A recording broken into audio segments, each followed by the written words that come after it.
le terme chaman est devenu maintenant quelque chose de très, très vaste. Tout le monde est chaman, chacun est son propre chaman. Et donc là, je parle surtout du chamanisme sud-américain qui utilise des plantes maîtresses et qui est utilisé dans le haut bassin d'Amazonie où sont les tribus indigènes spécialistes de ce type de chamanisme. Il y a le chamanisme du tambour qui permet aussi un voyage. Donc il y a plusieurs types de chamanisme, c'est important de savoir de quoi on parle.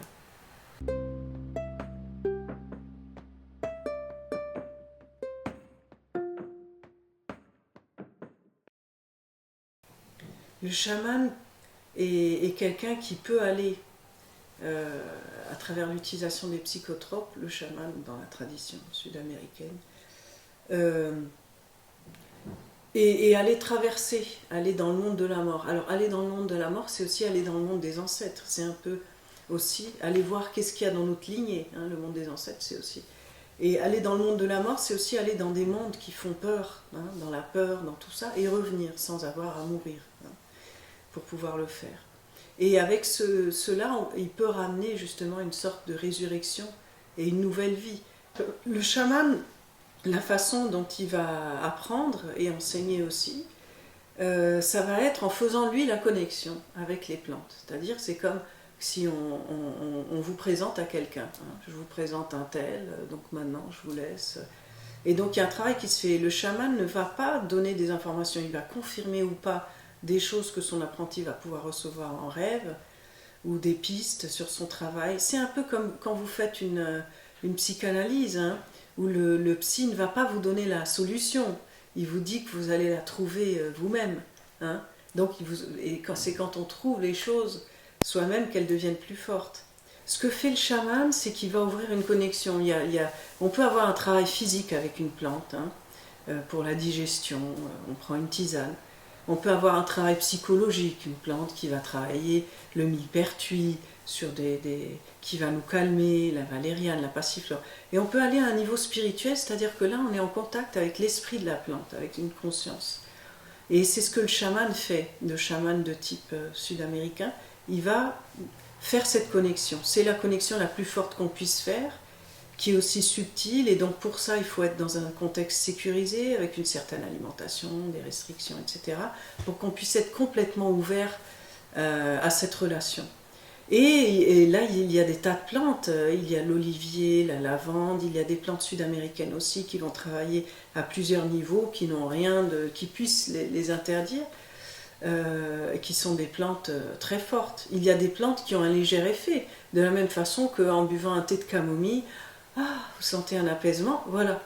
Est-ce que c'est un effet psychotrope? Pas vraiment, mais il y a un effet, en effet. Imaginez que vous êtes extrêmement sensible, que vous ne mangez pas de sel et que vous prenez un thé de camomille, là vous sentez cet effet encore plus fort.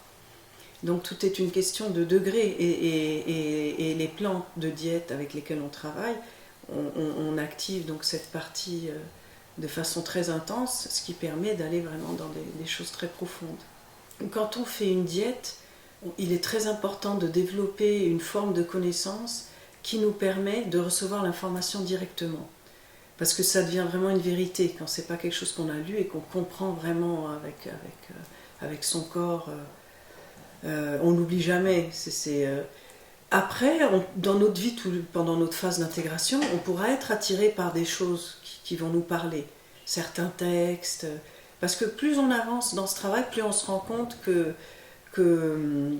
y a des visions qui ne sont pas tout à fait, qui ne sont pas incohérentes, des visions du monde qui peuvent être intéressantes. Après, il y a des choses, par exemple, qui ne vont pas du tout nous parler. Et ça sera même, on essaiera de lire un texte, quelqu'un nous recommande un site, on va et on comprend rien du tout.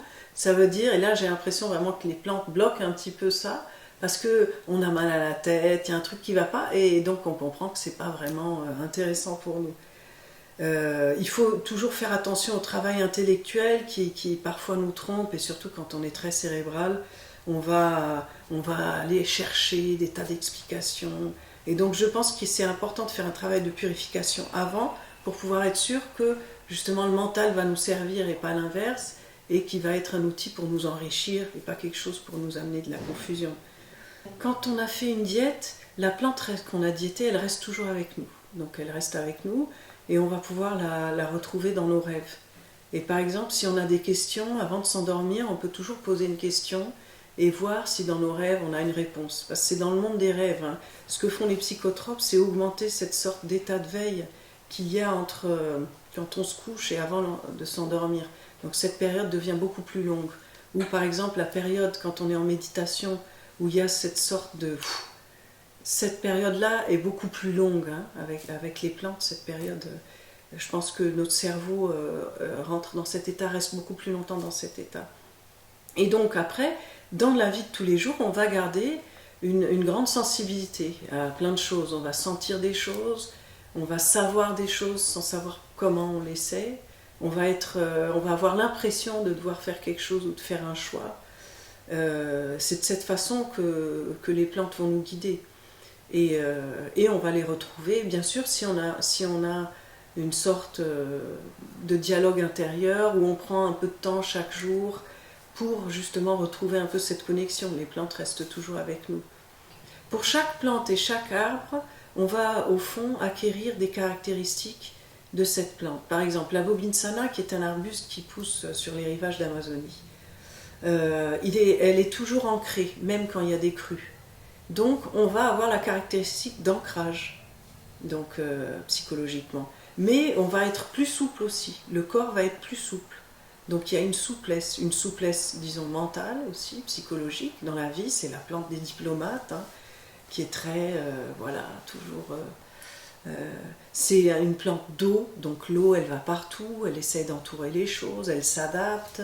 Donc tout ce qui est physique en fait se reflète dans une caractéristique physique, psychologique, spirituelle aussi.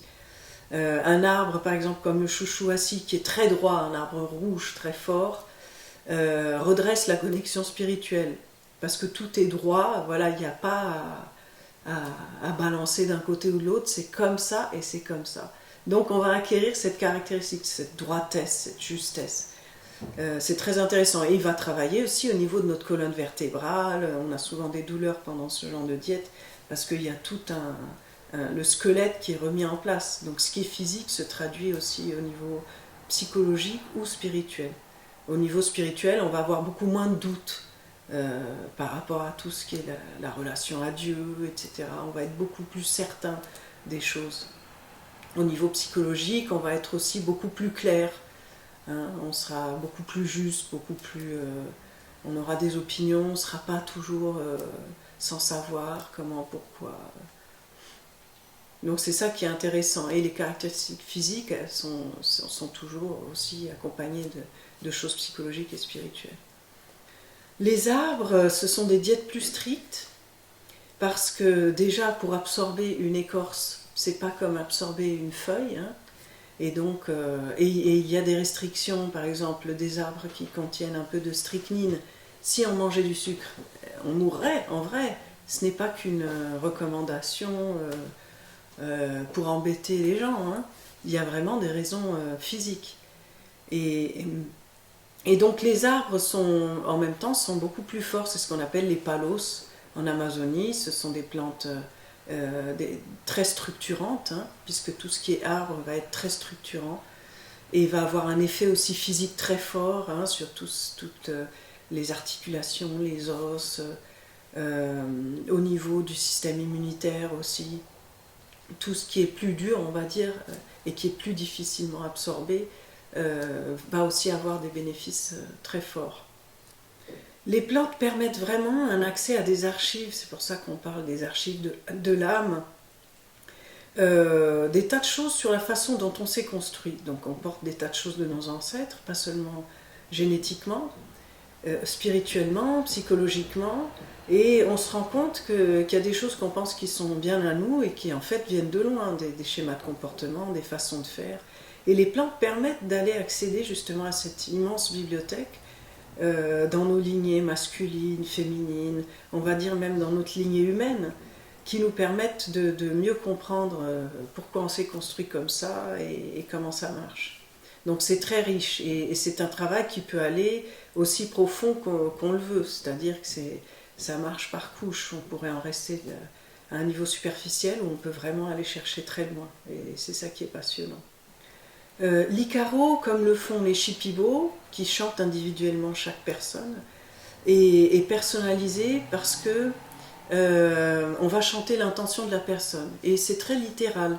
On va chanter vraiment les chants, les paroles des chants sont comme des poèmes. Je prends ton âme et je l'élève, ton corps je vais redresser, je vais asseoir ton cœur dans la maison de l'amour de Dieu. Donc c'est très poétique, hein, et c'est très beau. Comme la rivière coule, tes problèmes peuvent couler et se transformer. Donc ce sont les paroles en Shipibo de tout ce qui est chanté, ce sont des paroles comme ça.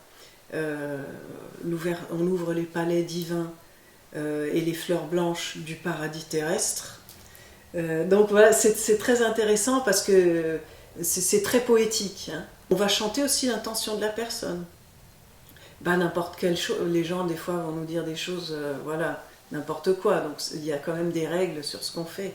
On ne va pas leur faire ce qu'ils veulent à tout prix. Souvent les gens ont une intention et ce qui est prioritaire c'est autre chose. Ils veulent simplement, par exemple, qu'on leur dise quel boulot ils doivent avoir. Et parfois, il y a d'autres trucs à faire avant. Il y a du nettoyage, il faut redresser les pensées. Donc, qu'est-ce qu'on va faire là? On va nettoyer la confusion. Hein, on ne va pas juste « j'ouvre ton chemin pour que tu saches quel est ton boulot ». Non, je nettoie tes pensées, j'enlève la confusion, j'enlève les mauvaises pensées, j'enlève les chagrins d'amour qui t'empêchent de prendre les bonnes décisions.